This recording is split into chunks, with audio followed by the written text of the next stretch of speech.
एक देश जिसके राज में सूरज कभी नहीं डूबता था, भारत भी उसके शासन तंत्र का बंधक बन गया था। मैं गुलाम नहीं कहता, क्योंकि हमारे देश में, मेरी अपनी सोच है कि हमारा देश एक दिन के लिए भी गुलाम नहीं था। गुलामी वो होती है जिसको हम स्वीकार कर लें। इस देश का नौजवान, इस देश का बुद्धिजीवी, इस देश का राष्ट्रभक्त सतत संघर्ष करता रहा है, एक दिन के लिए भी गुलामी स्वीकार नहीं किया। लेकिन जिसके राज्य में सूर्य नहीं अस्त होता था, ऐसा इंग्लैंड भारत की शासन सत्ता को संभाल लिया था। आज उस इंग्लैंड का शासन करने वाला भारत माता का एक सपूत, भारतीय मूल का एक नागरिक, ऋषि सुनक प्रधानमंत्री इंग्लैंड में, तो कहां से कहां हम पहुंच रहे हैं, कहां से कहां हम पहुंच रहे हैं। और इस सब के पीछे हमारे पत्रकार बंधुओं का बड़ा ही जबरदस्त योगदान है। उनकी भूमिका जहां वो क्या कहते हैं, प्रजातंत्र के चौथे स्तंभ के रूप में की जाती है।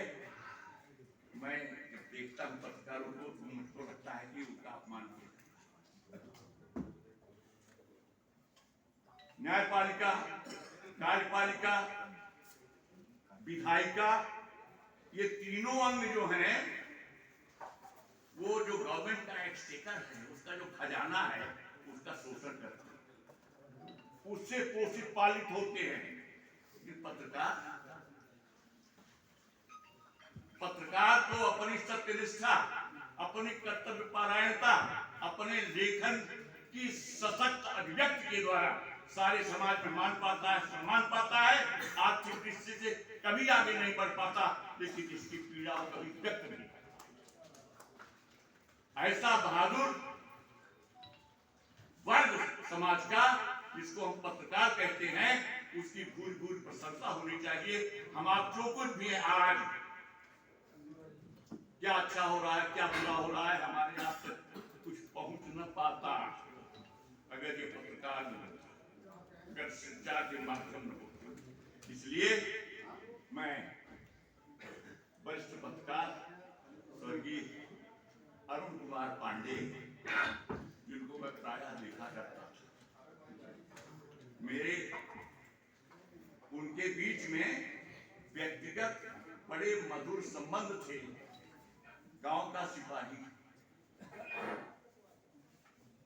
एक पत्र निकलता, अरे प्रतापगढ़ से ये बैठे हुए भगवान जी बैठे, इनके पिताजी पंडित राम निरंजन भगवान कहा करते थे, जब सब पराजित हो जाएं, सब ध्वस्त हो जाएं, सब कुंठित हो जाएं, कहीं से भी प्रकाश की कोई किरण न दिखाई पड़ती रहे, तो पत्रकार अपनी कलम से सारी विसंगतियों को दूर करता है।